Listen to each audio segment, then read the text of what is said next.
मेरा नाम तनवीर हाजी है। I am belong from Bandipora. वो जो डिस्ट्रिक्ट बांडीपुरा हमारा कश्मीर रीजन में पड़ता है। वी आर द खिदमत centres of Jammu and Kashmir. जो हमारे सारे हैं जम्मू एंड कश्मीर से है।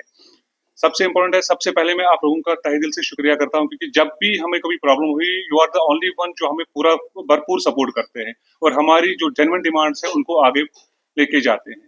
तो आपको हम बता देते, आपको पता है कि ये 2009 से हमने शुरू की थी ये लड़ाई, जो अभी तक चल रही है। यहाँ अगर आप देखें तो जो लाइफ टाइम इम्प्रिजमेंट वो 14 साल का ही होता है, हमने वो भी क्रॉस कर दिया। अब हम 17 साल के बीच में आ गए, हम 17 ईयर्स प्लस हो गए। उसके बाद 2009 से ये लड़ाई शुरू होती होते होते इधर तक पहुंची है। आज तक हम अभी तक अपनी डिमांड्स को सिर्फ आगे रख रहे हैं, लेकिन जो पूरी नहीं हो पा रही है। लेकिन पता नहीं आज क्यों लग रहा है, जब हम पिछली बार यहाँ पे आए, फ्यू डेज बैक हम यहाँ पे जम्मू में आए और हम सेक्रेटरीट चले गए, तो तब हमने देखा वहां पे बहुत चहल पहल थी और सारे ministers, MLA, everyone was there और सबने बहुत अच्छी तरह रेस्पॉन्ड किया। तब जाके समझ में आया कि नहीं, सच में हुकूमत का होना बहुत जरूरी है। इससे पहले हमें नहीं सुना जाता था, हमें कोई भी अंदर आने नहीं देता था सेक्रेटरीट में। लेकिन जब हम पिछली बार गए तो वहां पे वार्म वेलकम हुआ और सबों ने सुना। और सबसे अच्छी बात, इवन डिप्टी सीएम्स के कैबिन तक हम पहुंचे, वहां पे उन्होंने आश्वासन दिया कि यस, आपका जो सिस्टम है, जो आपका 2009 से जो लड़ाई है वो जेन्युइन लड़ाई है, उस पर बात की जाएगी, उस पर सुनवाई की जाएगी और जो भी बेस्ट पॉसिबल उनके लिए होगा वो हमारे लिए किया जाएगा। अब हम आपकी वसादत से ये कहना चाहते हैं कि देखिए, ये जो प्रोजेक्ट आया था, ये जम्मू एंड कश्मीर बैंक और गवर्नमेंट का मिल के लाया था 2009 में। उस टाइम पे जो हुकूमत थी वो अमरुल्लाह साहब की थी, उन्होंने ही लाया था उस प्रोजेक्ट को with the collaboration of JK bank, और लोकली इसको नाम दिया गया था खिदमत सेंटर्स। उसके बाद कुछ समय तक तो ये बहुत अच्छा चला, लेकिन हमारी बदकिस्मती थी, हुकूमतें बदली और उसके बाद कोई हुकूमत रही नहीं और हम दरबदर होते गए। और अब ये लगता है कि अब हमारा शायद जो है मसला हल हो जाएगा, क्योंकि पिछली बार उमर साहब से भी हम मिले थे, बिफोर इलेक्शंस भी हम मिले थे। उन्होंने तब आश्वासन दिया था कि जो भी प्रोजेक्ट्स डिफंग हुए थे, अच्छे प्रोजेक्ट्स, उनको फिर से रिवाइव किया जाएगा और उनका आगे लिया जाएगा।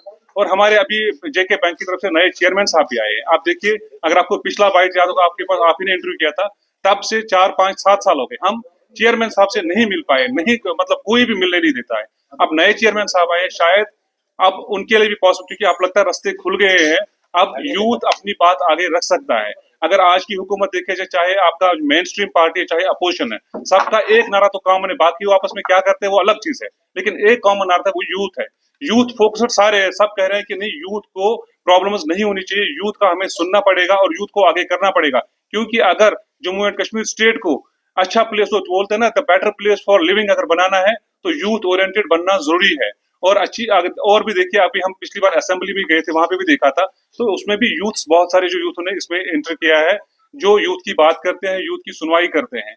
हम आपकी वसादत से उनसे रिक्वेस्ट करते हैं, हमारा परमानेंट रिहेबिलिटेशन देखा जाए और प्लस बैंक के साथ जो हम जुड़े हैं, जब तक परमानेंट रिहेबिलिटेशन नहीं होता है तब तक हमारी ट्रांसफर पॉलिसी वापस ली जाए। और बैंक को हमें जो को थोड़ा बहुत जो कमाई देता था, कमीशन देता था, उस देखिए हमारी हर कोई कहता है 5th पे, 6th पे, 7th पे, 8th पे, 9th पे कमीशन, हर कोई आगे बढ़ता है, क्योंकि इतना ज्यादा इस वक्त चल रहा है, महंगाई हो रही है। हम जितना बैंक से ले रहे थे, बैंक के पास हम गए थे कि प्लीज हमें थोड़ा सा आप करिए ताकि हमारी फैमिली चली, लेकिन अनफॉर्चुनेटली उन्होंने उस कमीशन को डिक्रीज किया। We are the only one entity in throughout Jammu in world जो ऊपर से ग्राफ नीचे लाया गया, जहां हम 10 रुपए कमाते थे वहां 4 रुपए पे पहुंचाया गया।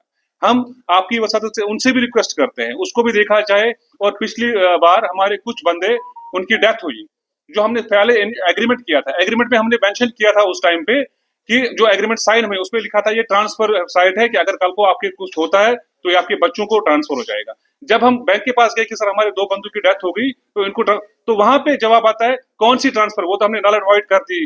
What type of agreement is कि जिसपे दूसरी पार्टी को कंसेंट नहीं दिया गया, जो हमने साइन किए थे वो कहां गए?